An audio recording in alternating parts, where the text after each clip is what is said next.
আসসালামু আলাইকুম, কেমন আছেন সবাই? আশা করছি সবাই ভালো আছেন। আমি আল্লাহর রহমতে ভালো আছি। আজকে আমি একটা মিক্স সবজি দিয়ে ভাজা মাছ দিয়ে মিক্স সবজি রেসিপি নিয়ে আপনাদের মাঝে হাজির হলাম। আশা করছি সবার ভালো লাগবে। শুরু থেকে শেষ পর্যন্ত দেখবেন। যারা নতুন রাঁধুনি আছেন তাদের কাজে লাগবে। এখানে আমি কড়াইতে তেল দিয়েছি। তেল গরম হয়ে আসার পর তার মধ্যে দিয়ে দিলাম ফোড়নটা একটু ফুটিয়ে এলে এর মধ্যে দিয়ে দেব পেঁয়াজ বাটা।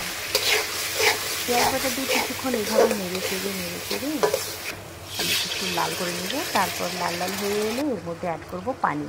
তার মধ্যে পরিমাণ মতো দিয়ে দেব লবণ, পরিমাণ মতো হলুদ গুঁড়া, পরিমাণ মতো মরিচের গুঁড়া, লাল মরিচের গুঁড়া,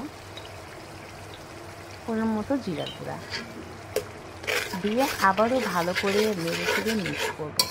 এভাবে নাড়াচাড়া করতে করতে যখন মশলাগুলো ভালোভাবে মিক্স হয়ে আসবে, কষিয়ে আসবে, তখন আমি আবার একটু ঢাকনা দিয়ে ঢেকে দেবো। ব্যাস, ঢাকনা খুলে দেখি যে মশলাটা ফুটে এসেছে।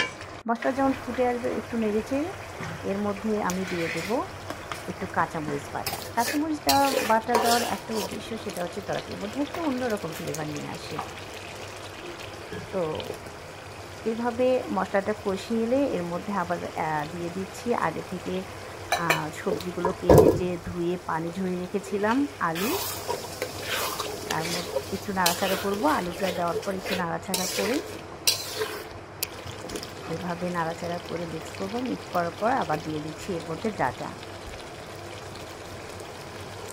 ডাঁটাগুলো যখন দেওয়া হয়ে গেল, তখন আমি আবারও আগের মতো নাড়াচাড়া করে ওগুলো ভালো করে মিক্স করবো, যাতে সবজির মধ্যে মশলাগুলো ভালোভাবে ঢুকে যায়। তো এইভাবে নেড়ে চেড়ে আমি ঢাকনা দিয়ে ঢেকে দিয়েছিলাম 5 মিনিটের মতো। 5 মিনিট পর ঢাকনা খুলে দেখি যে একটু ফুটে এসেছে। তখন আবারও নেড়ে চেড়ে আমি এর মধ্যে অ্যাড করব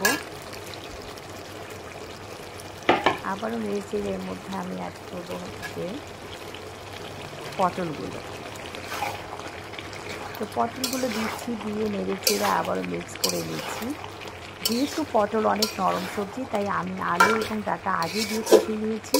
হাফ কষে এলে পরে তখন আমি অ্যাড করলাম এর সাথে পটলগুলো আগে দিলে একটু নরম হয়ে যাওয়া বা ভেঙে যাওয়ার সম্ভাবনা থাকে, তাই পরে দিলাম। তো সব কিছু বেড়েছে, আবার ঢাকনা দিয়ে ঢেকে দিয়েছিলাম। ঢাকনা দিয়ে ঢেকে দেওয়ার পর আবারও 5 মিনিট পর ফিরে এলাম, দেখি একটু ফুটে উঠেছে। যখন এরকম একটু ফুটে আসবে, তখন আপনি ফাইনালি ঝোল দিতে পারেন। এর মধ্যে অ্যাড করব ঝোল। তরকারিতে যেটা আমরা ফাইনালি ঝোল দিই। তো ঝোল দেওয়ার পর এরকম নেড়ে চেড়ে একটু সুন্দর করে মিক্স করে চারপাশ দিয়ে নেড়ে চেড়ে এখন ঢাকনা দিয়ে ঢেকে দিয়ে 10 মিনিট রান্না করব। 10 মিনিট পর ফিরে এলাম, দেখি ঝোলটা ফুটে উঠেছে। তো এর মধ্যে আমি একে একে দিয়ে দেবো আমি আগে থেকে যে মাছটা ভেজে রেখেছিলাম। আপনারা যে কোনো মাছ ভেজে এরকম করে মিক্স সবজি দিয়ে ঝোল করে রান্না করলে অনেক টেস্টি হয়। যার যেমন পছন্দ যে কোনো মাছ দিয়ে একে একে এখানে আমি ভাজা মাছগুলো অ্যাড করছি। অ্যাড করার পর সুন্দর করে বিছিয়ে দিচ্ছি সবজিগুলোর উপরে, যাতে মাছের মধ্যে ঝোল ঢুকে, লবণ মশলা ঢুকে স্বাদ হয়। আবারও আমি ঢাকনা দিয়ে ঢেকে দিচ্ছি। ঢেকে দিয়ে 10 মিনিট রান্না করব। 10 মিনিট পর ফিরে এলাম। ফাইনালি হয়ে গেল আমার মাছ ভাজা দিয়ে মিক্স সবজির হালকা ঝোল। ব্যাস, হয়ে গেল আমার মিক্স সবজি দিয়ে ভাজা মাছের ঝোল। তো আজকের মতো এখানে বিদায় নিচ্ছি। সবাই ভালো থাকবেন। আল্লাহ হাফিজ।